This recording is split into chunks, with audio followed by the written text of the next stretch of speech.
La frase del título es gramsciana, de este que veis ahí, que no está tapando nada, está ahí en el centro donde tiene que estar.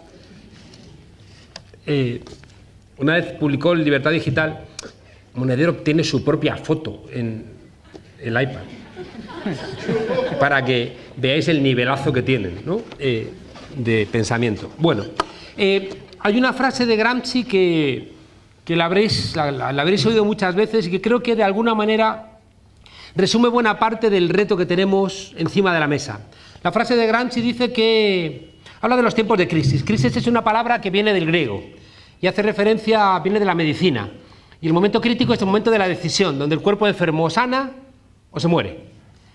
El momento crítico es el momento donde la decisión se toma. Le cuento siempre a mis alumnos que la palabra crisis los chinos la pintan con dos ideogramas juntos. Siempre hago algún alumno al comienzo de curso, siempre los chinos mandan a algún alumno a estudiar conmigo, creo que es para vigilarme. Y siempre le digo que salga y escriba la palabra crisis, entonces lo piensa, escribe los dos ideogramas, tapo uno y le digo ¿qué pone ahí? Y dice oportunidad, tapo el otro y me dice, cuando le pregunto qué pone ahí, dice que peligro. Por tanto, los chinos escriben la palabra crisis poniendo peligro y oportunidad al lado, que es un pensamiento dialéctico que de alguna manera en el castellano y en las lenguas indoeuropeas lo hemos perdido. Pero yendo a la etimología, la palabra, ya digo, crisis, tiene que ver también con ese momento parteaguas. Y decía Gramsci, pensando en los años 30, que los momentos de crisis son momentos donde lo viejo no termina de marcharse y lo nuevo no termina de llegar. Y es justo en ese momento donde surgen los monstruos. La expresión de Gramsci hace referencia a un momento en donde cuando tienes las respuestas te cambian las preguntas. Un momento como los años 30 donde están sucediendo elementos profundos de cambio que hacen que lo que balizaba, lo que de alguna manera ordenaba la sociedad ya no sirve, ¿no? Mi tesis central, que vengo trabajando un bastante tiempo, tiene que ver con esta idea, ¿no? Que estamos en un momento como el de los años 30, donde cuando teníamos las respuestas nos han cambiado las preguntas. Y hace referencia a que los grandes elementos que servían para entender nuestras sociedades no es que se hayan marchado, siguen ahí, pero ya no tienen la fuerza que tenían. Yo lo suelo mencionar hablando de que los marcadores de certeza, que son los que nos ordenaban la vida, siguen estando ahí, pero ya no tienen la fuerza que tenían antes y están siendo sustituidos por otros, ¿no? Esto, fijaos, es lo que explica por qué las víctimas votan a su verdugo, que es una pregunta siempre que uno no termina de entenderla, ¿no? ¿Qué hace uno teniendo de alguna manera esa relación libidinal con quien te golpea, ¿no? Con quien te maltrata? Y fijaos qué pasó. En el año 45, después de la Segunda Guerra Mundial, donde una derecha que se había hecho fascista fue derrotada, y a partir del 45... todas las constituciones las ponen en marcha los que habían vencido al fascismo, que eran comunistas, socialistas, demócratas, y la Constitución francesa del 46, la italiana del 48, la Grundgesetz alemana del 49, son constituciones escritas por antifascistas. Y eso implica que se ponen ahí en marcha una serie de derechos donde es central entender que los seres humanos no son mercancías. Es como el elemento central que articula las sociedades de clases medias con esa prosperidad que va a caracterizar a Europa. 30 años después, y fijaos que 30 años no es nada. Uno lo mira ahora, 30 años después, esos mismos proletarios que estaban en condiciones pues marginales, casi de Dickens, 30 años después votan a Margaret Thatcher. Es decir que decía Galbraith, un economista muy importante, que la memoria que tenemos del último timo piramidal es de 15 años. Es decir, que surge alguien que nos ofrece unos intereses muy altos por un capital que le dejamos, les queremos porque nos dan todos los meses un interés muy alto, pero lo que no sabemos es que no nos va a devolver nunca el principal. Estos timos piramidales, decía Galbraith, cada 15 años viene alguien y lo repite, porque nos olvidamos. En el 98 comienza un proceso de cambio en América Latina donde se saca a 72 millones de personas de la pobreza. 72 millones, son muchas, ¿eh? En 15 años. Bueno, pues esa gente está permitiendo otra vez que surjan los gobiernos que les van a condenar otra vez a la situación que tenían hace 15 años.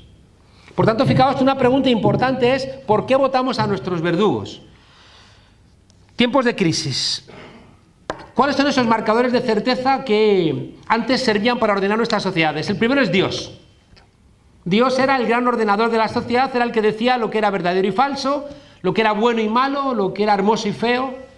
Y Dios, lo planteaba Nietzsche, Dios ha muerto, no es que haya agarrado una gripe asiática y esté falleciendo entre estertores en el cielo. Recordáis que cuando volvió Gagarin, ¿no? Que lo pusieron los soviéticos a dar charlas por los institutos, decía, pues está ahí arriba y no me he encontrado a Dios en ningún lado, ¿no? Haciendo un poquito ahí de proselitismo con los muchachitos. Dios ha muerto en la medida en que ya no es la explicación que antes servía. Se ven los milagros, ¿no? Antes sabéis que para ser santo tienes que tener 3 milagros, ¿no? Claro, los milagros reconocidos, por ejemplo, a Monseñor Escrivá de Balaguer, pues parecen flojos, ¿no? Curarle un eczema, ¿no? A una gente, o quitar unas piedras del riñón a alguien. Son santos diuréticos. Recuerdo la Madre Maravillas, que dijeron que cuando murió la habitación olía a nardos, y uno, sin querer ser iconoclasta, se imagina a Sor Eudovigis detrás de una cortina con un ambipur. Bromas aparte, el desarrollo tecnológico, ¿no? Uno ve al Dr. House y dice, ese sí que hace milagros, ¿no? O un libro que ahora está leyéndose mucho, que es un libro muy simpático, del Dr. Mars, ante todo no hacer daño, es un neurocirujano que hace magia, ¿no? Yo creo que el desarrollo tecnológico dificulta, ¿no? ese papel de Dios, pero no significa que Dios haya desaparecido. Nos decía mi maestro Jesús Ibáñez que Dios es más peligroso muerto que vivo, porque vivo por lo menos se le ve venir, ¿no? Entonces, la muerte de Dios implica que uno ya no aparca en doble fila, no porque piense que le está haciendo algo malo al que deja encerrado, sino por temor a la multa o temor a que el coche se lo lleve la grúa. Y por tanto, de alguna manera, hemos enfriado esos elementos morales que acompañaban la existencia de Dios, y se hace cierto eso que decía Dostoyevsky en Crimen y Castigo: si Dios ha muerto, todo está permitido. Dios muere, no lo sustituimos por nada, y de alguna manera queda ahí un vacío. Y ese vacío, fijaos, y por eso la expresión de Gramsci es tan inteligente, genera monstruos, porque la gente que tiene la sensación de que está perdiendo a su Dios, como en una suerte de péndulo, se va al otro lado y se convierte casi en una secta, ¿no? De alguien que se siente amenazado en su fe. Oye, eso es lo que explica también esta resurrección, ¿no? de religiones con condición cuasi integrista en muchos lugares del mundo. Pensamos en los islamistas, pero cuidado, la Iglesia evangélica está haciendo estragos en América Latina. Estragos, ¿no? Y ahora que hay un Papa bueno, yo estoy convencido que el Papa es bueno no por ninguna fe científica, sino porque la frase que más repite todo el mundo de él es: este va a durar poco, ¿no? Que yo creo que es una prueba evidente de la condición bondadosa. Dije hace un tiempo que el Papa Francisco había llevado a Dios al otorrino, y la Gaceta tituló "Monedero blasfema", ¿no? Un Papa interesado por las cuestiones sociales, ¿no? Y que de alguna manera, fijaos, los evangelistas fueron la secta que utilizó Estados Unidos, igual que los islamistas fueron la secta que utilizó Estados Unidos para debilitar al panarabismo islámico, de corte socialista, con Nasser y todo ese arabismo, ¿no? Que reclamaba soberanía. Y Estados Unidos, para frenarlos, empezó a alimentar a los islamistas. Ved Rambo 3 y veréis ahí que Sylvester Stallone pelea al lado de Bin Laden, ¿no? Para que veáis un poco la impunidad, ¿no? Con la que ha trabajado esta gente. Y luego tenemos que estar todos asustados porque el Daesh, el Estado Islámico, nos está esperando para bombardearnos, ¿no? Cuando ellos han sido los que han creado el monstruo, ¿no?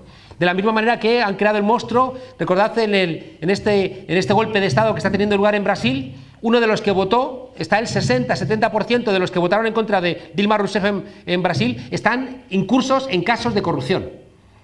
Uno de los que votó, que era un telepredicador evangelista, dijo: y le dedico este voto a los militares que te torturaron, Dilma, para que nos hagamos cuenta de la escasa compasión que tiene esta gente. Bueno, la muerte de Dios es un elemento que nos ha descolocado. El mundo del trabajo. Hoy un trabajo no dura en Europa, ya no llega ni a 6 meses. Y antes nuestra identidad estaba basada en el mundo del trabajo. Y ahora estamos con aquella película de Full Monty, ¿no? Que hacen esa gente parados de larga duración que hace un striptease masculino, ¿no? Es decir, estás desnudo cuando no tienes trabajo. Y nuestra identidad, que estaba muy vinculada al trabajo, hoy en día, con la precariedad laboral, queda de alguna manera oculta, ¿no? Y de alguna manera, si durante mucho tiempo éramos aquello en lo que trabajábamos, hoy nos tenemos claro qué somos. Un tercer elemento muy importante es la ideología, y en el año 91 cae la Unión Soviética y el hundimiento de la Unión Soviética rompe el continuum derecha-izquierda, no porque desaparezca la derecha, sino porque desaparece la izquierda. Y por tanto, de alguna manera, fijaos, hay un libro muy importante del año 92 de un hombre del Departamento de Estado del Ministerio de Defensa, del Ministerio de Asuntos Exteriores norteamericano, Fukuyama, que lo llama el fin de la historia. Otra vez la arrogancia, ¿no?, del mundo occidental, que dice hemos ganado la Guerra Fría y ya se ha terminado la historia. Y por tanto, fijaos, si se han terminado las ideologías y ya solamente hay una ideología, es lo que explica el auge de las propuestas técnicas. ¿Quién sustituye a las ideologías? Los técnicos. Y se nos llenan los centros de decisiones de economistas y de juristas que nos dicen lo que puede y lo que no puede ser. Y de alguna manera hay un vaciamiento de la política, porque ya no son los pueblos los que deciden cómo quieren vivir, sino que son los técnicos los que les dicen qué pueden y qué no pueden hacer.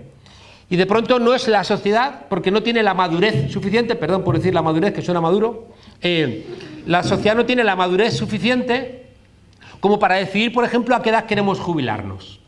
Y tienen que ser supuestos técnicos los que nos dicen a qué edad nos jubilamos. Técnicos que, por supuesto, siempre trabajan para compañías de seguros, para bancos y aseguradoras que tienen un doble, de alguna manera, juego. Y, por tanto, los mismos que trabajan para esa minoría son los que nos van a decir que tenemos que jubilarnos mucho más tarde, ¿no? Desaparecen las ideologías, desaparece la familia. Yo siempre cuento que me encargó IKEA un trabajo para que analizara el éxito de la tienda de muebles.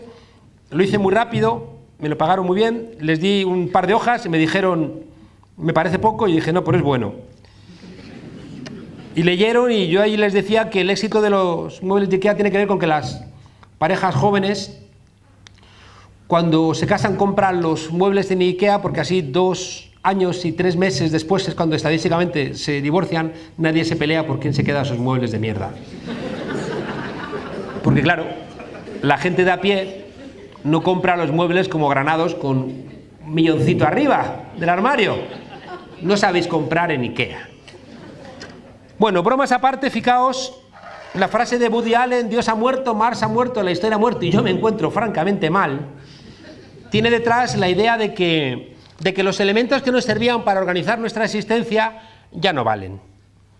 Que cuando teníamos la respuesta nos han cambiado las preguntas. Y fijaos que no es extraño que la sección que crece y crece y crece en cualquier librería es la de libros de autoayuda.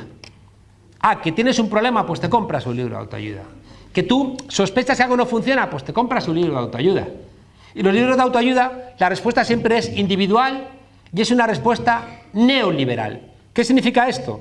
Significa que neoliberalismo es una palabra que quiere presentar una sociedad donde todos tenemos que comportarnos como empresarios de nosotros mismos. Una sociedad neoliberal es una sociedad donde lo que se expresa es que en nuestra vida diaria vivimos como si todo fuera un enorme supermercado y donde vivimos la vida invirtiendo en nosotros mismos para ser rentables en alguno de los múltiples mercados que existen. En esta sociedad neoliberal, ya digo, hay mucha angustia, porque siempre puedes fracasar en alguno de los mercados y esa angustia te lleva a buscar algún tipo de consuelo. Si el consuelo no puede ser ninguno de los elementos que antes te daban consuelo, la ideología, la nación, la religión, la familia, porque todo eso se ha vuelto, como dice un filósofo, un sociólogo, un filósofo, Bauman, se ha vuelto líquido, pues a donde te puedes agarrar es a los libros de autoayuda. Curiosamente, los libros de autoayuda son iguales en todos los lugares del mundo. Es como las películas, como los dibujos animados de Walt Disney. Antes los cuentos narraban las necesidades propias de las localidades donde tú estabas enseñando a tus hijos lo que tenían que saber. Y hoy les contamos cuentos que tienen que ver con la experiencia de un hombre blanco, mayor, rico y anticomunista, ¿no? Como era Walt Disney, ¿no? Pretendiendo que de esa lectura estamos enseñando bien a nuestros hijos, sin preguntarnos, ¿no?, en qué medida está habiendo ahí una aculturización, está habiendo una McDonaldización, ¿no?, del mundo, que es lo que lleva a cosas profundas que después no entendemos, ¿no? Esta idea de la McDonaldización hace referencia a que el mundo se McDonaldiza en un lado se homogeneiza, es igual en todos los sitios, en otro lado más vale lo malo conocido que lo bueno por conocer. O sea, no sabes qué comer y dices, pues voy a un McDonald's que... Y la gente se mete en un McDonald's. En el McDonald's funciona más la cantidad que la calidad. Siempre el diámetro de la hamburguesa es un poquito más grande que el diámetro del pan. Entonces parece que siempre la hamburguesa, aunque sea pequeña, sobresale del pan. Y dices, joder, ¿cuánta hamburguesa? No, es que es muy pequeño el pan. Entonces parece que sobresale. Y lo de las patatas está bombado. Y la Coca-Cola tiene hielo y te la echan y parece que todo se sale. Y las patatas te las echan con una pala y se salen y no le importa porque le echan otra palada. Y dices, joder, qué bien me están tratando. Pues no. Te están dando basura y están ganando mucho dinero. Fijaos que esta idea de la McDonaldización, sin darnos cuenta, cómo afecta a cosas como un elemento central del voto en las elecciones de junio, el de más vale lo malo conocido que lo bueno por conocer. Es decir que, fijaos, que el éxito de McDonald's es igual que el éxito del Partido Popular, ¿no? Y los dos te dan comida basura. Y los dos tienen éxito, ¿no? Y por tanto, fijaos, es importante entender qué es lo que opera para que la gente coma comida basura y que la gente vote al Partido Popular. Y si queréis lo discutimos despacio, porque hay algo que sí que yo estoy ya terminando de asumir, y es que puedes tomar la decisión que quieras tomar sin que eso tenga consecuencias, y eso no es cierto. Cuando tú votas a Rita Barberá, sabiendo, ¿no?, que está incursa en casos de corrupción, tu voto no es un voto del cual puedas reclamar ningún tipo de ingenuidad. Estás siendo corresponsable de que esa señora o que el Partido Popular, el partido más corrupto de Europa, pueda volver a gobernar este país. Y por tanto es verdad que tenemos que convivir, pero hay que explicar a la gente que su voto tiene esas consecuencias. Por tanto que no es, no, da igual todo, no da todo igual. No da todo igual porque vengo de Madrid y hay 86.000 personas en lista de espera para ser operados. Y por tanto la gente que vota al Partido Popular tiene alguna parte de corresponsabilidad en que haya más de 80.000 personas esperando para ser operadas. Igual que los 200.000 que no pueden pagar las cuotas universitarias este año. O la caída de la esperanza de vida de la gente más humilde, o los desahucios. O que le bajen 8.000 millones de euros a las rentas medias y altas y ahora tengamos que pagar 8.000 millones a la Unión Europea, que van a ser otra vez en recortes en los gastos sociales, es decir, en los gastos que benefician a la gente más golpeada de nuestra sociedad.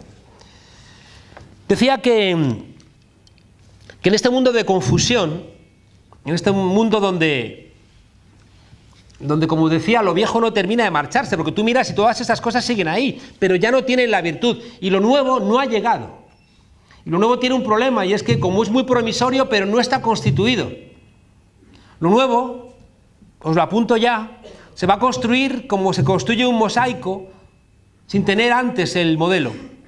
Es un mosaico que se construye cada vez que alguien dice que no a algo, y lo dice en términos no individuales, sino que lo dice en términos colectivos. Eso es una tesela, un cuadrito que lo pones en la pared, y todas esas teselas te van a dar el dibujo alternativo. Y eso es un problema, porque no tenemos la alternativa.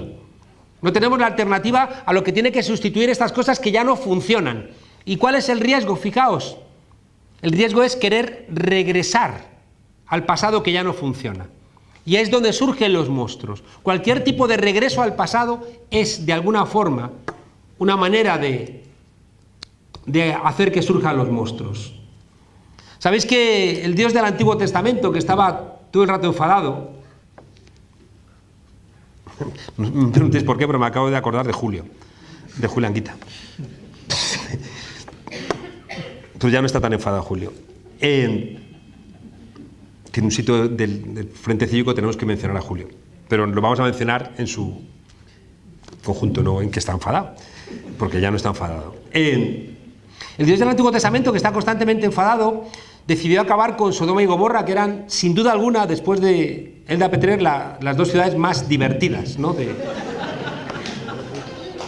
por lo menos de la antigüedad. Y entonces, como las iba a hacer convertir en polvo y ceniza, en fuego y ceniza, le dijo a Lot que sacase a su familia, pero le pidió que lo que tenía que hacer era no mirar hacia atrás. Y la mujer de Lot, la pobre no tiene ni nombre, es la mujer de Lot, ¿no? O sea, se jodía hasta en el nombre, ¿no? Miró hacia atrás y se quedó convertida en una estatua de sal, que es una buena metáfora, como las miles de buenas metáforas que hay en la Biblia, ¿no? Mirar hacia atrás nos convierte en estatuas de sal. Intentar regresar al pasado nos convierte en estatuas de sal. Y fijaos que eso es uno de los terribles problemas, porque si os dais cuenta, las propuestas políticas alternativas todas son de virgencita que me quede como estoy. ¿Por qué? Porque las respuestas alternativas no las podemos discutir con la brocha gorda de los procesos electorales. Y por tanto, en los procesos electorales la gente dice tonterías. Todo el mundo, incluidos nosotros. Yo contaba en la campaña electoral ese tipo que se muere, ¿no? Y cree que va a ir al infierno porque llega a un hall y le pregunta a un señor ahí, ¿cielo o infierno? Y dice, no sabía que se podía escoger. Dice, es el nuevo papa, ¿no? Y dice, ¿de qué va uno? Y dice, tiene prospecto. Y dice, no, puede usted ir, verlo y... pues voy a empezar por el infierno, baja al infierno, allí aire acondicionado, comida de todo tipo, música en directo, bibliotecas, discotecas, sexo del bueno, sexo del malo, que es el mejor. Y el tipo dice, joder, esto está estupendo, ¿quieres ver el cielo? Y dice, casi no, pero bueno. Va al cielo y están todos ahí en la nube tocando la lira, todo muy armonioso, muy aburrido. Bueno, ¿qué quiere? ¿Cielo o infierno? Y dice, no, infierno, infierno. Le bajan al infierno, le abren la puerta, le clavan un tridente en el trasero, le dan latigazos, le atan a un poste, Inda le grita, chavista, chavista. Maruenda le grita, etarra, etarra. Un infierno. Y entonces el tipo dice, pero oiga, si ayer estuve y esto era maravilloso, ¿y hoy qué pasa? Y dice, no, es que ayer estábamos en elecciones, ¿no? Entonces, en elecciones, fijaos, todo es una suerte de reconstrucción de lo pasado, ¿no?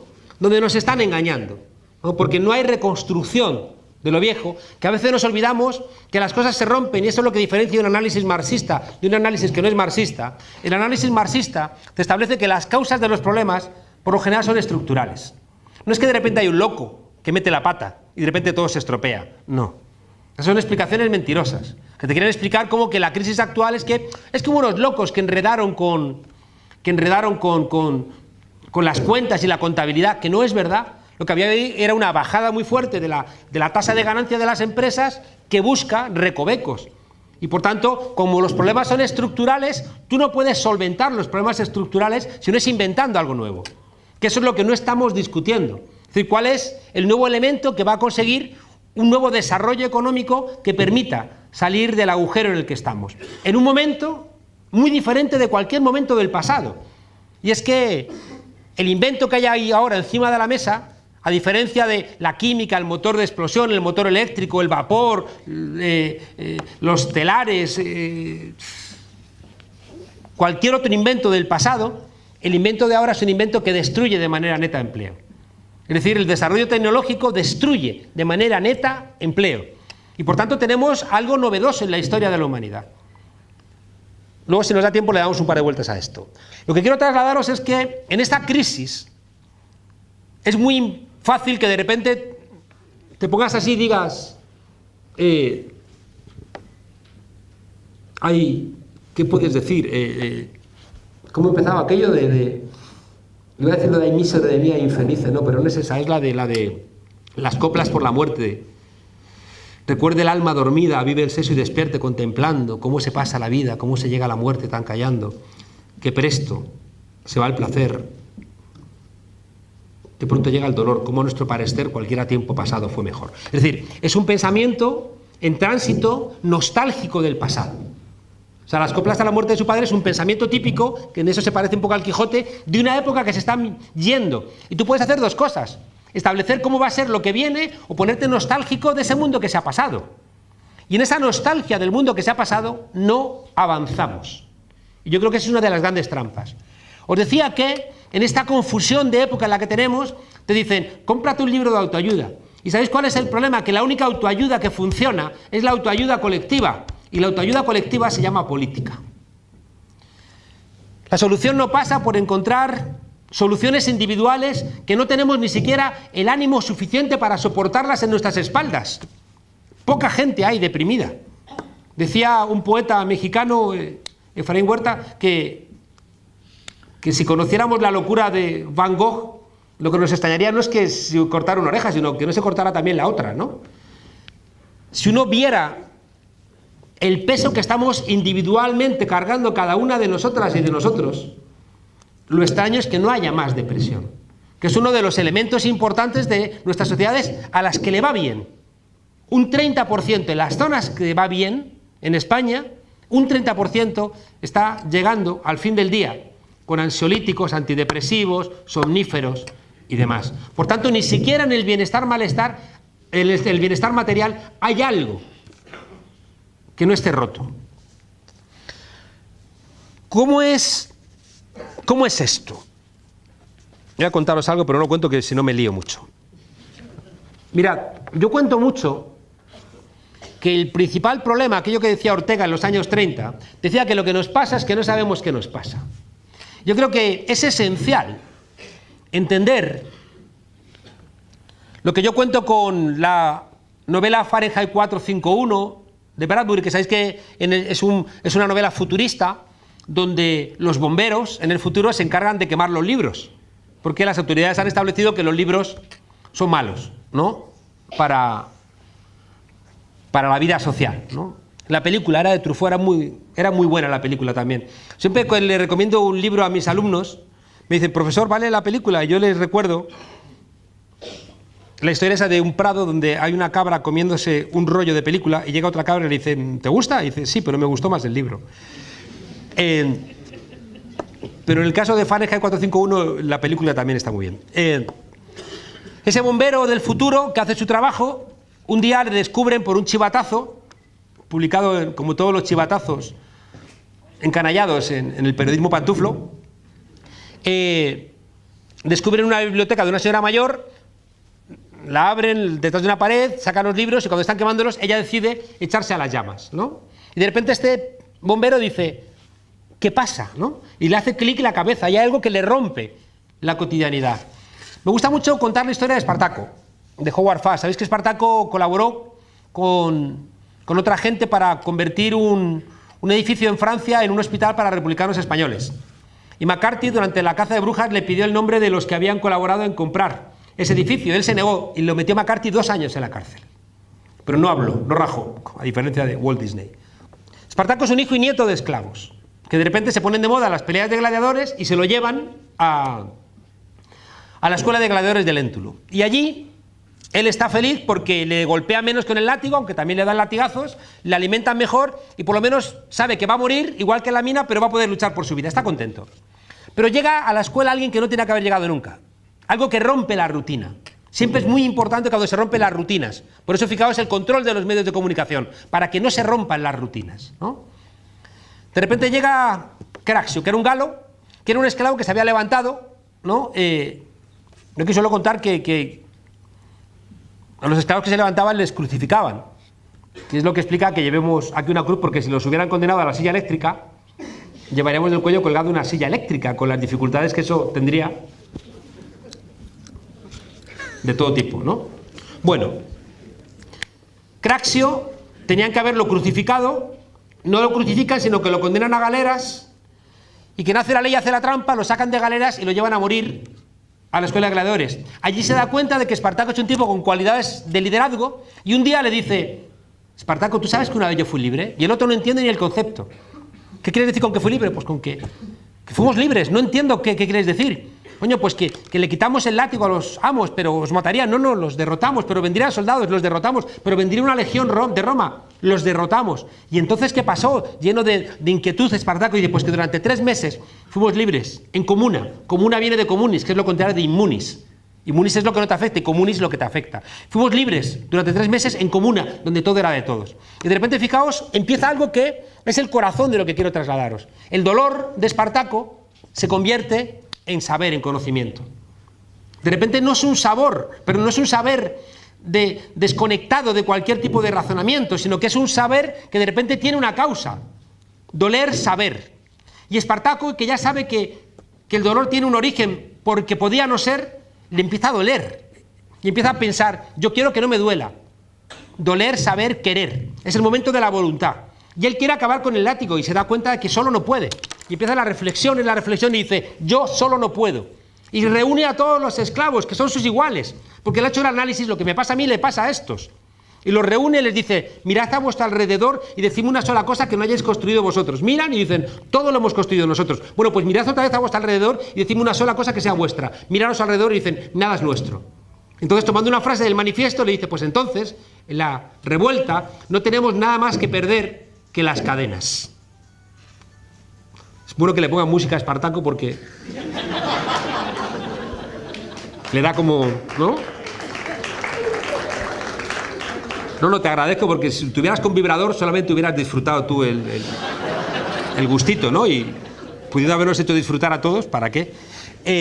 Bueno, fijaos, ya tenemos 4 elementos: doler, saber, querer, y cuando convence a todos los esclavos va a poder. Y cuando de repente los ha convencido, acuerdan un día y transforman. Doler, saber, querer, poder y hacer. Si no te duelen las cosas, tú no haces. Si no politizas el dolor, no cambias las cosas. Vivimos en sociedades saturadas audiovisualmente. Todas las semanas hay un partido del siglo y dices, joder, qué siglo más raro. Que le caben todos los fines de semana un partido del siglo, ¿no? Es como un Matrix, ¿no? Raro. Fijaos que como mucho entretenimiento, ¿no? Fijaos que las series, que podía ser un elemento también de mucha inteligencia, porque está concentrando buena parte de los guionistas más inteligentes, tienen trampa, ¿no? Porque dicen, que tiene éxito, pues entonces la largo, como un chicle. No es un autor que te quiere comentar algo, sino que te están ya vendiendo un producto para entretenerte. Dices, joder, nunca acabo de ver las series, ¿no? No se acaban nunca, ¿no? Pero estás ahí enganchado, ¿no? No va a ser que te leas un libro y de repente hagas eso de doler, saber, querer, poder y hacer. Bueno, ¿cómo se construye esto? Que creo que es muy importante, porque yo creo que es muy importante que los científicos sociales enseñemos lo que no se ve, porque para enseñar lo que se ve, cualquiera valdría. Mirad, esta incapacidad del dolor convertirlo en transformación social, que es lo que explica que las víctimas terminen votando a sus verdugos, porque no han hecho este viaje de doler, saber, querer, poder y hacer. Tiene que ver con 5 grandes elementos que creo que son los rasgos de nuestra época, que son los que han agotado la política, son los que han negado la política, son los que han matado a la política. Y los han sustituido por monstruos. El primero, os lo he mencionado, es la mercantilización del mundo.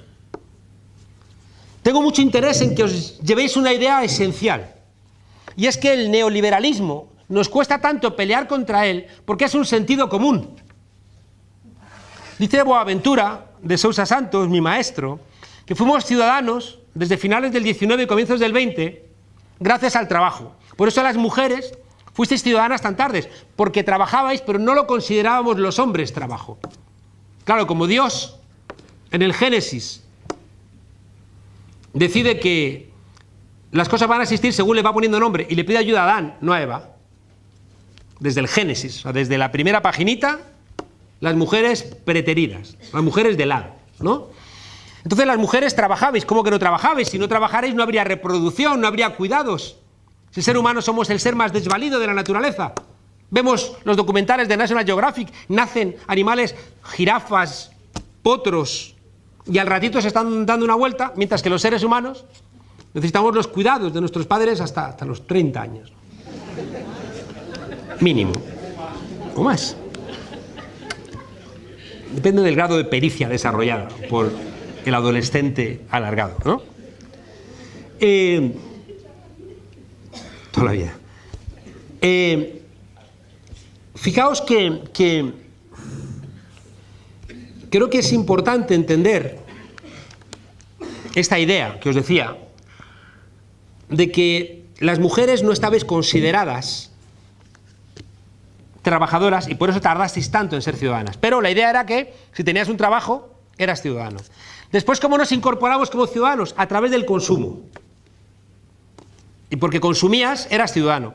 Que es lo que explica también las generaciones más jóvenes con capacidad de consumo que se incorporan casi con derechos de ciudadanía. Que es lo que hace que la gente joven vaya reclamando derechos, ¿no? Incluso bajando la edad de votar o la edad de ser considerada adulta, es decir, ciudadana, en virtud de su capacidad de consumo.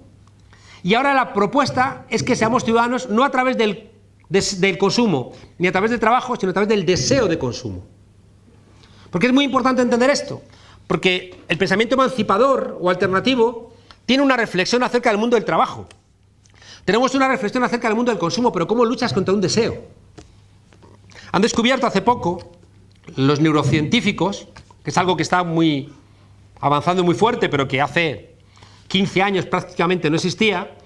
Se ha descubierto de una manera reciente, hay un libro muy importante de Antonio Damasio que se llama El error de Descartes, que demuestra que lo que decía Galeano, que somos seres sentipensantes, que antes de llegar algo al neocortes pasa por el hipotálamo. El hipotálamo rige nuestro ámbito defensivo. El hipotálamo es el que cuando aparece un león, sales corriendo, ¿no? Y dices, este león tiene pinta de haber leído a Schopenhauer, ¿no? Voy a hablar con el hermano león, ¿no? O sea, te pongas con esas, te come, ¿no? Entonces, el hipotálamo es el que da la respuesta inmediata, es el que gestiona el miedo. Entonces, que el neocortes es el que gestiona la esperanza, que son los dos grandes sentimientos que tenemos los seres humanos. Fijaos que eso también explica, bueno, ahora lo cuento esto.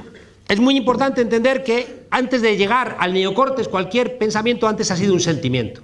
Y por tanto la izquierda se ha equivocado siempre, diciendo, no, tenemos que ser fríos, tenemos que renunciar al sentimiento, la irracionalidad. Y ahí estaba comiéndonos el bocadillo constantemente la derecha. Yo llevo como 20 años diciendo que le hemos dejado lo políticamente incorrecto a la derecha. A Sarah Palin, a Berlusconi, a Donald Trump. Claro, y la gente que tiene todo este malestar que estamos planteando no encuentra... Va alguien progresista y le dice, no, léete la Constitución española, sobre todo las notas a pie de página.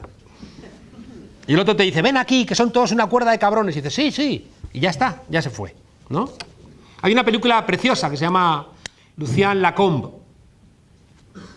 Es un chavalito que se quiere meter en la resistencia, le dicen que no y se mete con los nazis. Y se convierte en un monstruo. Os decía que creo que es muy importante entender que el mundo entero se ha convertido en un supermercado, donde cualquiera tiene acceso, donde los valores de este modelo neoliberal, que os digo que nos convierte a todos en individuos, como si fuéramos una empresa, en competencia todos con todos, lo entendemos intuitivamente. Y entendemos que eso es una guerra de todos contra todos. Y el que triunfa es un superjefe. Todo se ha convertido en una mercancía, fijaos. Todo, ¿eh? La vivienda, comer, beber, que se caliente la casa, cocinar, la ropa, estudiar, el sexo, el deporte, mirad las Olimpiadas. Todo es un mercado. El agua. Cada vez que veo esto me pongo enfermo. El agua, que es un derecho humano, y de repente lo estamos privatizando sin darnos cuenta. Y de repente ya te da vergüenza en un bar pedir un vaso de agua. Fijaos que ya da vergüenza cuando yo era pequeñito te ponían un vaso de sifón. Uno va teniendo ya su edad. Muy pequeñito, ¿eh? El mundo se ha convertido en un supermercado. ¿Y sabéis qué ocurre? Que si no eres rentable en alguno de esos mercados, eres expulsado. Y eso hace que tengas miedo. Todo.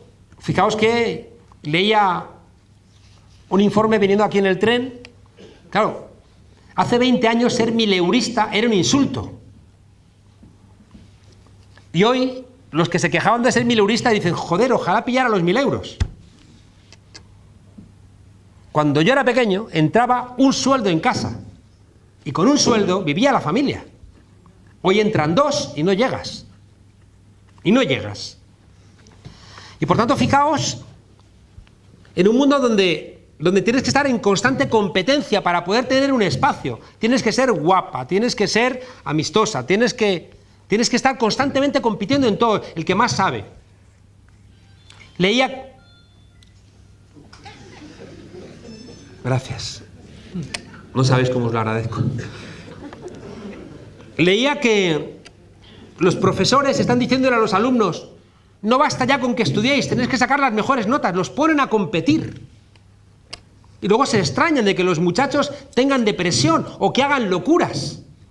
Pero si es que los están poniendo a competir sin darse cuenta. ¿Y quién cuestiona eso? No, cuestionas, es que le han pegado una paliza a alguien. Pero si les estáis metiendo en los libros de texto que tienen que hacer eso. Si les estáis metiendo que vivir es competir a muerte, a como sea, para ganar al otro equipo. Si tienes que batir marcas y si no bates marcas es que eres una basura. Pero si les estáis inyectando una lucha de todos contra todos, como si esto fuera una jungla, en la jungla, cuando los depredadores han comido, no atacan a las víctimas. Y puedes ver a un león al lado de una gacela y no le hace nada porque ya no tiene hambre. Y aquí, en cambio, parece que es imposible que eso ocurra. Por tanto, fijaos, esa mercantilización del mundo, esa conversión de todo en una mercancía, todo, pero todo es todo, ¿eh? Dice Frederick Jameson, un filósofo, que es más fácil imaginar el fin del mundo que el fin del capitalismo. Porque somos incapaces, fijaos, de imaginar cosas cotidianas de otra manera. Si yo os dijera, tenemos que cambiar las pautas de consumo, diréis, joder, qué complicado. Y si os digo, vamos a viajar a Marte, diréis, sí, vamos a viajar a Marte. Con alza.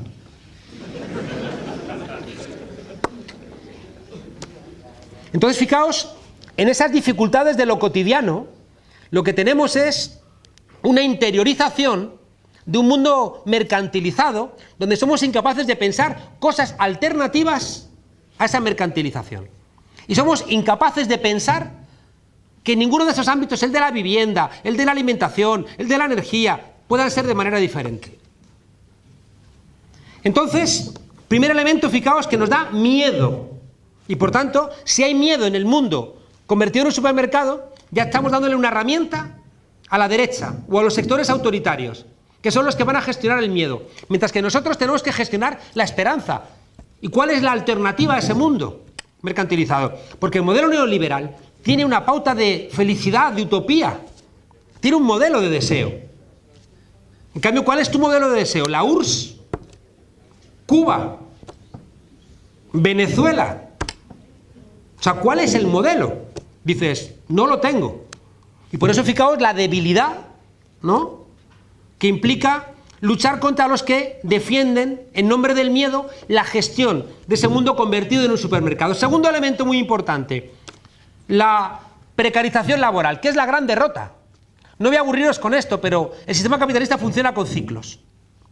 El último ciclo empieza en el año 45, que con la reconstrucción de la guerra, el motor de explosión, empiezan los primeros chips, empiezan los primeros transistores, y empieza el momento de subida, y tiene el punto álgido en el 73.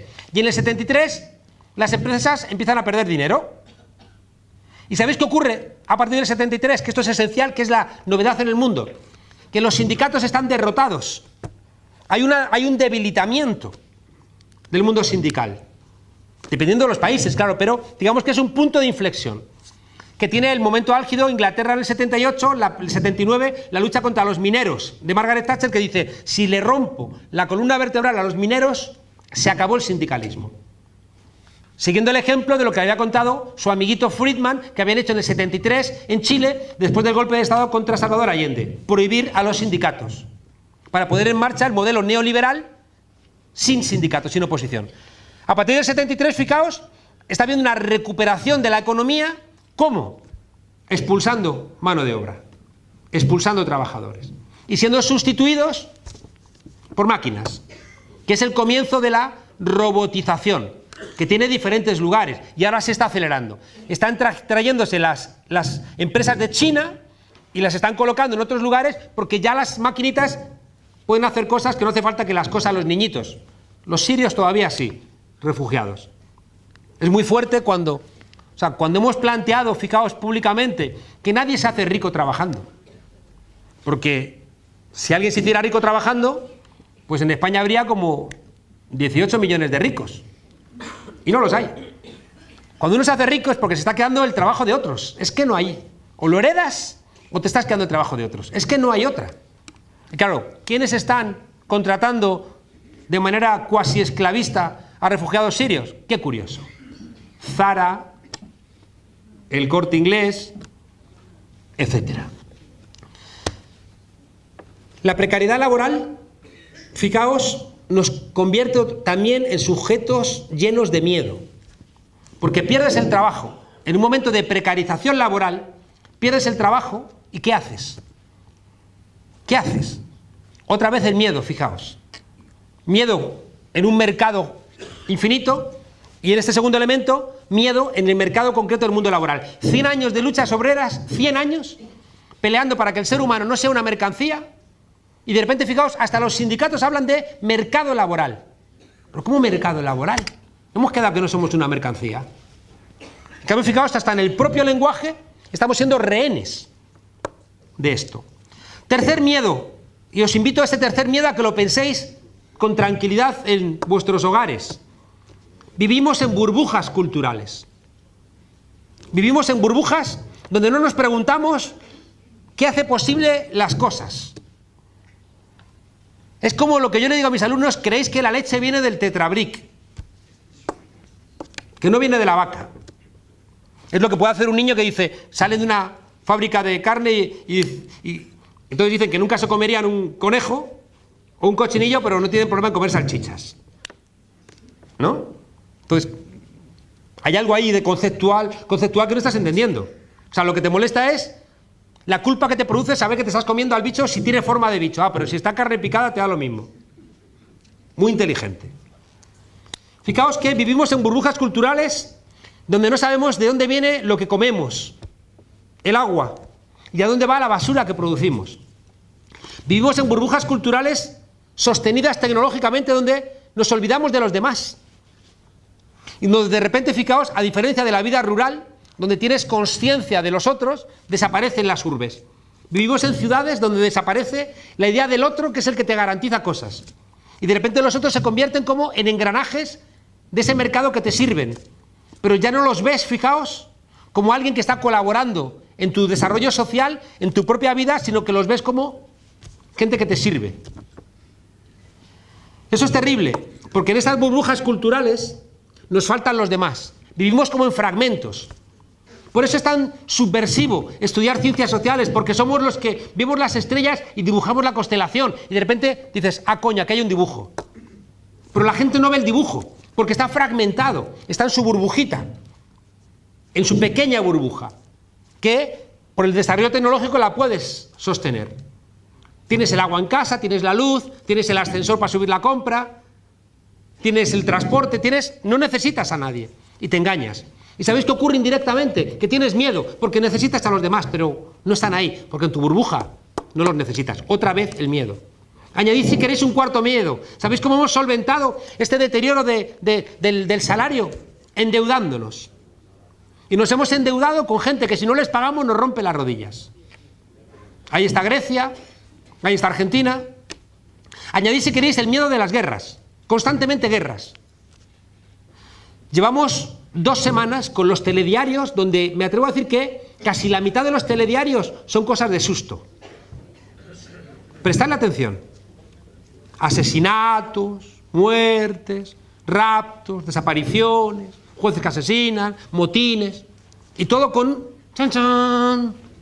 Parece de Psicosis con el cuchillo, asustando a la gente. Hay una película esencial que es el Bowling for Columbine de Michael Moore, donde demuestra que la diferencia entre Estados Unidos y Canadá no son las armas, porque tienen las mismas armas, es el miedo. Y una sociedad con miedo es una sociedad neoliberal. Es una sociedad que se justifica a sí mismo la lucha de todos contra todos. Bueno, todo esto que os he contado, si os dais cuenta, incide en la negación de la política, porque incide en que tenemos miedo, pero no tenemos la posibilidad de superar el miedo, que tendría que hacerlo la política, sino lo que hacemos es vivir como fragmento y lo que reclamamos es, fijaos, y esto es muy importante, soluciones prepolíticas, soluciones donde haya alguien que diga, yo me encargo de tus problemas, desentiéndete, tú eres de aquí, no te preocupes, yo te lo voy a solventar, la culpa es de la culpa es de aquel, la culpa es de... Nunca la culpa es del sistema. Y por eso, fijaos, es muy importante que diferenciéis en los que están enfadados con el sistema, aparentemente, entre los que realmente están enfadados con el sistema y los que están enfadados con los excesos del sistema, porque no es lo mismo. Los excesos del sistema es lo que señala Donald Trump, o Alianza por Alemania, o Marine Le Pen. Están diciendo, estos son excesos, pero nunca vas a encontrar a esta gente cuestionando, por ejemplo, al modelo capitalista financiero, nunca, porque están vinculados económicamente a esos sectores. Por tanto, fijaos, la crítica no puede solamente sumar acríticamente a los que están en contra de los excesos del sistema, porque esa gente, que es lo que nos pasó en España, en cuanto surja alguien que critique los excesos del sistema sin pedirte nada a cambio, va a llevarse el gato al agua. Os lo digo de otra manera. La salida natural, la salida lógica, la salida más probable del capitalismo en crisis, y aún más en la fase neoliberal caracterizada por el miedo, por el fragmento y por estos elementos que os he dicho que nos tienen a todos luchando contra todos, bajo sospecha, la salida natural es el fascismo. Es una salida que impugna la democracia representativa, que impugna los excesos del capitalismo. Fijaos que los nazis se llamaban nacionalsocialistas. Pero lo impugnan, pero al mismo tiempo están pactando con Thyssen y con Krupp salvar al capitalismo, que es lo que hizo Hitler. Es decir, utilizan la queja, pero lo que hacen es reforzar los elementos del sistema capitalista. Y por tanto, hay que estar muy cuidadosos porque la respuesta tenemos que diferenciarla en dos grandes líneas. La línea destituyente y la línea constituyente. Y en la línea destituyente nos vamos a encontrar con que compartimos análisis con gente peligrosa. Cuando tú estás criticando el sistema, puedes estar de acuerdo con Donald Trump. ¿Por qué? Porque Donald Trump está diciendo a los trabajadores blancos golpeados por los tratados de libre comercio, cuyas empresas han ido con sueldos de miseria a la frontera mexicana y se han quedado sin trabajo, les está diciendo, vamos a recuperar vuestros empleos. Y esos trabajadores golpeados dicen, me parece bien. Y Donald Trump dice, cuidado con Washington, que son un casta. Y dice, pues tiene razón, son casta. La parte destituyente la podemos compartir, pero cuidado. La parte destituyente, si la parte constituyente es una gran mentira. No me basta que tú me critiques lo que existe, sino me tienes que contar cómo se reconstruye. ¿Cuál es tu alternativa? ¿Cuáles son los elementos con los cuales vas a construir ese dibujo que os decía en la pared? Y ahí es donde están las dificultades. Casi termino planteándoos que todo esto que os he dicho, que es muy complicado, porque os estoy planteando que estamos luchando contra un sentido común.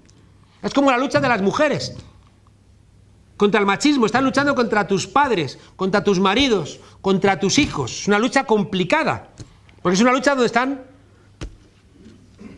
implicados tus afectos. En la lucha contra un fantasma del deseo, ¿cuál es el deseo alternativo que ponemos encima de la mesa? Esa izquierda que regaña constantemente, esa izquierda enfadada, esa izquierda que siempre te dice, tienes que hacer esto, no tienes que hacer... Los profetas del Apocalipsis, que ¿sabéis qué efecto generan? Cuando pienso que me voy a morir, tiendo la manta en el suelo y me echo a dormir. Los profetas del Apocalipsis generan parálisis. Y eso es mi enfado contra esa izquierda enfadada. Porque no invitan al cambio, invitan a la parálisis. Y la gente que tiene conciencia va a las reuniones a regañar. Pero es que no os dais cuenta, pues no se dan cuenta. ¿Cómo se van a dar cuenta? Si, como os he dicho, está todo bastante trabadito. Y por tanto, ahí aparece otro elemento muy importante, que tienes que recuperar una parte de la pasión de la política. Tienes que recuperar de la política el elemento no frío, sino al revés, tienes que recuperar el elemento caluroso. Y esto no significa recuperar lo irracional, no, esa es la gran trampa.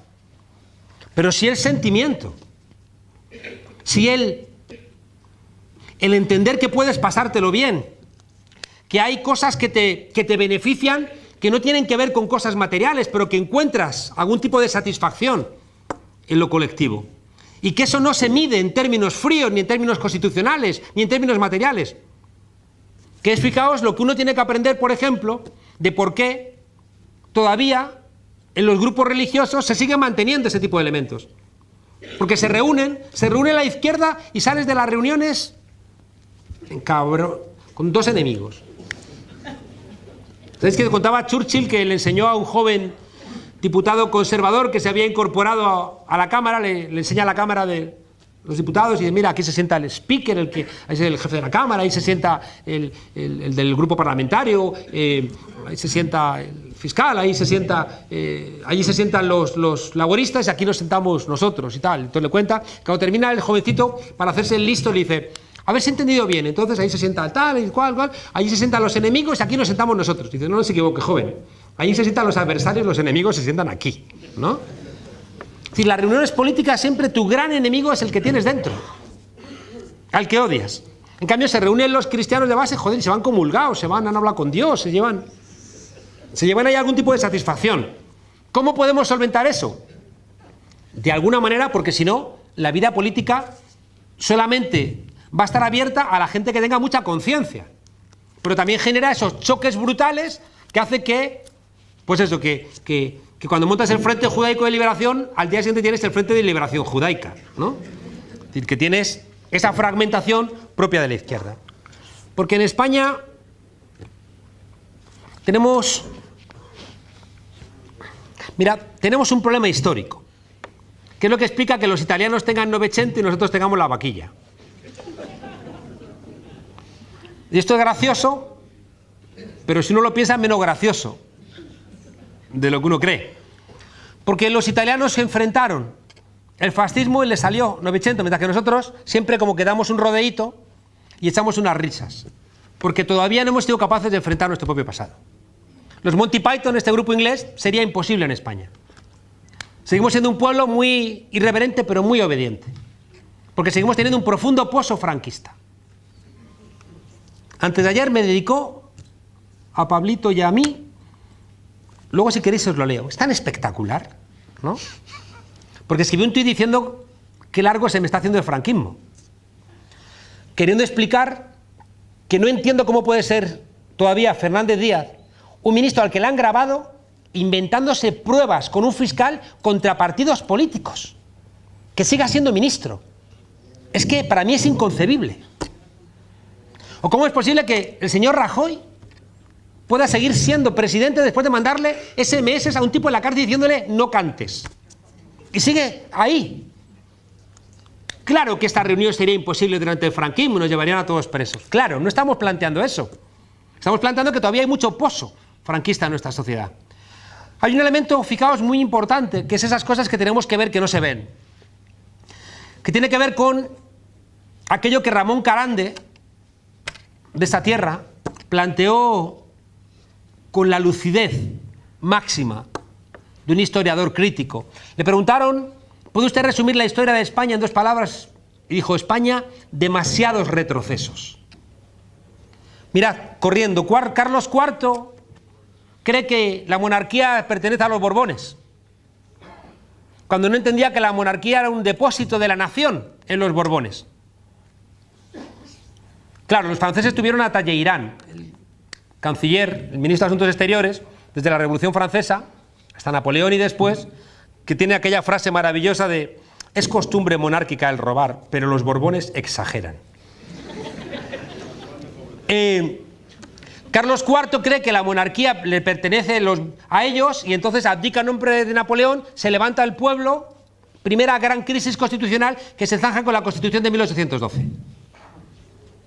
Segunda gran crisis, 1833, muere Fernando VII sin descendencia masculina, guerra carlista.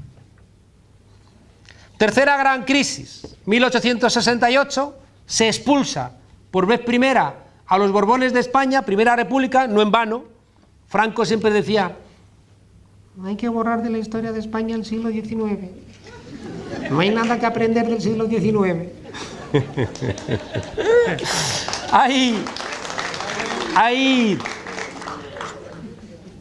Fijaos, Primera República, pero primera gran restauración de 1876. La gran restauración fracasa cuando Alfonso XIII, cuarta gran crisis constitucional, decide apoyar la monarquía, pero la dictadura de Primo de Rivera, elecciones municipales de abril, proclamación de la Segunda República. Golpe de Estado del 18 de julio del 36, el golpe de Estado fracasa, por eso comienza la guerra civil, que la gana Franco con ayuda de Hitler y de Mussolini, y en el año 47 restaura otra vez la monarquía, segunda gran restauración. Quinta crisis. Juan Carlos I,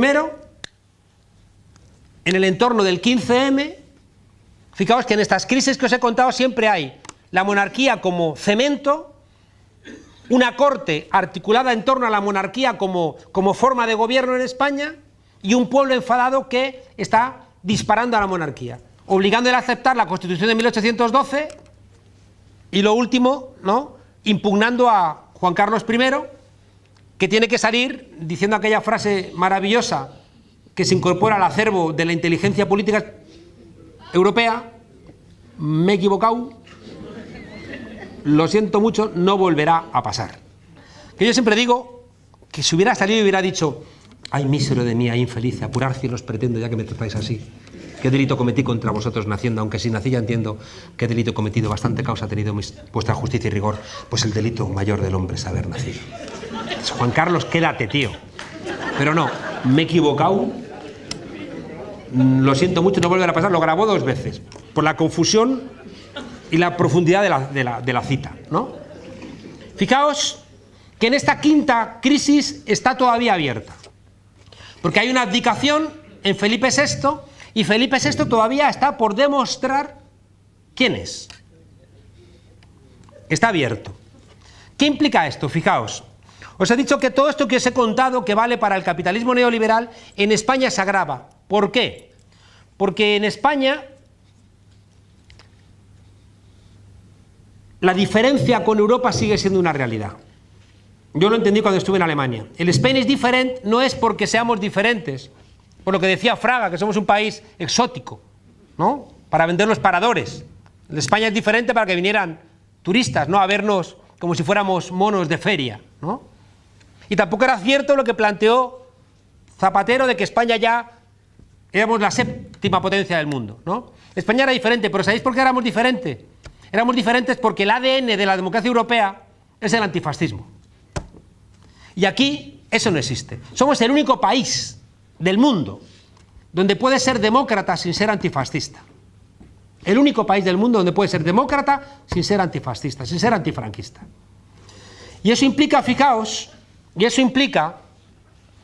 que la Constitución italiana del 48, la francesa del 46, la alemana del 49, todas estas constituciones escritas por antifascistas tienen detrás la fuerza de quien ha peleado por su propio texto constitucional. Mientras que España se acostó franquista y se levantó demócrata. Y esa impunidad es la que tenemos hoy en día. Por tanto, fijaos, esa impunidad de que no se piden cuentas. Seguimos teniendo a 115.000 españoles enterrados en zanjas, en fosas comunes, en campos. 115.000, somos el primer país del mundo, éramos el segundo. Somos ahora el primer país del mundo en desaparecidos y fosas comunes. Y alguien se atreve a decir que la transición fue ejemplar. Y con esto no quiero impugnar la transición, donde se hizo lo que se pudo. Quiero impugnar el relato sobre la transición. Un relato donde la gente que peleó desaparece de foco y es sustituido por el rey, por Suárez. No me toque usted las narices. Es que el último presidente de la dictadura fue el primer presidente de la democracia, Arias Navarro. Y la presión popular en las calles fue la que tiró a Arias Navarro. La presión popular.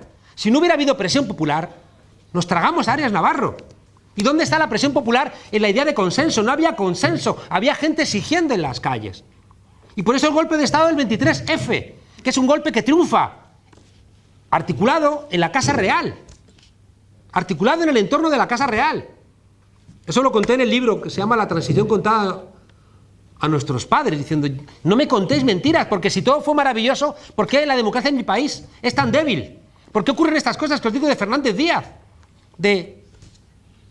De toda la Gürtel, la Púnica. ¿Por qué el Partido Socialista puede haber dado un golpe de Estado interno para darle el gobierno al PP más corrupto? ¿Cómo es posible? Sin preguntar a las bases.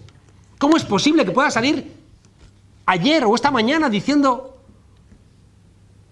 ¿Cómo se llama el...? Se llama el Bellotari, el de Extremadura, Ibarra, el Bellotari. Rodríguez Ibarra diciendo que él se metió en el Partido Socialista porque estaba en contra de la democracia directa y estaba a favor de la democracia. Y una cosa diciendo, pero relájate, ¿no? Bueno, la conclusión de todo esto, fijaos, es que una buena parte de los problemas que nos pasan en toda Europa idénticos. Y una parte de esos problemas se agravan en España por nuestra peculiar historia que hace que sigamos teniendo 4 heridas abiertas. No las 3 que planteaba Miguel Hernández, sino 4. Una herida colonial de un país que todavía no ha solventado su relación con la colonia, que seguimos celebrando el 12 de octubre, que tenemos una relación paternal con África y con América Latina, y una relación subordinada, que es la otra cara, con Europa. Hay una herida colonial que este país no la tiene solventada. Hay una herida territorial, que la solventa Italia en 1871, que la solventa Alemania en 1870, y que aquí sigue abierta, porque no entendemos que esto es un país de países. No se ha explicado. España no está ni explicada y por tanto no está entendida. Antes de ayer me dijo mi óptico, es que, ¿por qué tienen que hablar en catalán si puedo entendernos todos en castellano? Y el hombre lo decía de buena fe, porque nadie se lo ha explicado. Tenemos una herida territorial no resuelta, que no entiende que la nación... O sea, cuando lees libros de historia te das cuenta de que mientras que los reyes católicos estaban utilizando el Estado y por tanto la Inquisición para evangelizar, en Aragón, en Barcelona, estaban construyendo nación. Estaban construyéndose nación. Y eso, claro, si no lo estudias, no lo entiendes. Crees que esto viene desde los reyes católicos. Herida colonial, herida territorial, herida social, porque mientras que en Europa están articulándose la clase obrera para conseguir derechos, aquí tenemos primero el pistolerismo patronal y después la dictadura de Primo de Rivera. Y cuando se pone en marcha el Estado social, a partir del año 45, una dictadura militar. Y la última herida colonial, territorial y social es la herida ciudadana. La herida que le ha dado al mundo figuras rotas, figuras en conflicto, la Celestina, Don Juan, Don Quijote, el Pícaro. Son figuras de un país con una presencia religiosa muy fuerte y con una esfera pública rota, que no terminamos de construir una esfera pública virtuosa donde lo de todos sea de todos y no de nadie. Pero fijaos la paradoja, teniendo los mismos problemas que Europa y teniendo esos mismos problemas agravados por nuestra historia y nuestras heridas, precisamente por estos elementos, aquí surgió algo que está anhelando el mundo entero, que es el 15M. Y el 15M de repente, fijaos, construyó un relato alternativo. Un relato alternativo donde dijo, esto no es una crisis, esto es una estafa. Y dijo, fijaos, no traía respuestas, traía preguntas. ¿Por qué no me representas si esto es una democracia representativa? ¿Y por qué me tratas como una mercancía después de 100 años de lucha sobre? Y enfrente la posibilidad todavía abierta de si somos capaces de construir algo que todavía está abierto, que pueda articular una respuesta diferente. Que no puede ser, fijaos, si es cierto todo lo que os he dicho, ningún tipo de vuelta al pasado, sino que tiene que ser algo hacia adelante. Algo que plantee soluciones hacia adelante de los partidos políticos, del envejecimiento de la población, del cambio climático, de las migraciones, de la robotización de la economía, en un contexto en donde me temo que los cambios van a ser antropológicos, que nos va a cambiar el día a día y que por tanto la solución no nos la va a dar ninguna vanguardia ni ningún partido político, sino que tiene que emerger de abajo arriba. Y por eso ya va siendo hora, después del año 78, donde la Constitución no la hicieron unos padres fundadores, ninguna madre, por cierto, va siendo hora de que todos estos temas que os he contado aquí apresuradamente los discutamos con mucha calma a través de un proceso constituyente. Cuando algunos llevamos pidiendo tiempo un proceso constituyente, estamos planteando que todo esto que os he contado, que cuando uno tiene tiempo para contarlo veréis que podemos estar de acuerdo o no en algunas cosas, pero en términos generales, por lo menos amerita un debate, tiene que discutirse en toda la sociedad española. Tenemos que darnos tiempo para poder explicar todas estas cosas. Tenemos que encontrarnos para que se nos quite el miedo porque sin miedo no hay democracia. Y tenemos que hablarnos, porque hablándonos, dialogando, sale la inteligencia colectiva. Y hablando, por el simple hecho de deliberar, sale una inteligencia que no existe cuando monologamos. Cuando dialogamos, todos estamos de acuerdo en que tiene que haber un código de circulación. En cambio, cuando monologamos, nos saltamos los semáforos. El diálogo construye sociedades donde el mero reconocimiento del otro nos hace mejores, nos llena de convicciones. Y como decía Bertolt Brecht, solamente los pueblos que tienen convicciones son los pueblos que tienen esperanza. Muchas gracias.